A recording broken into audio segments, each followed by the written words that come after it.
Bayraqlarımız dalgalansın, göğüzünde dalgalanan hilalınla,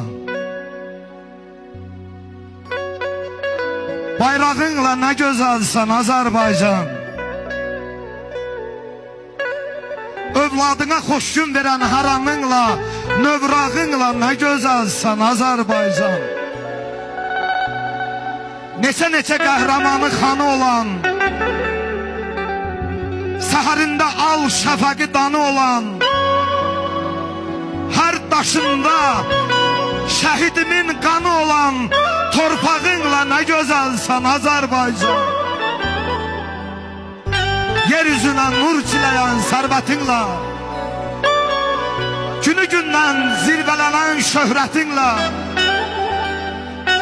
təmizlənmiş namusunla, qeyrətinlə, papağınla ne gözəlsən Azərbaycan. Ayeloğlu dik dayanan qəddinlə, vətən adlı, torpaq adlı bir səs dinlə, sinəsini sipər edən igidinlə, yarağınla ne gözəlsən Azərbaycan. Hər daşında şəhidimin qanı olan torpağınla ne gözəlsən Azərbaycan. Azərbaycanımızı alqışlayaq.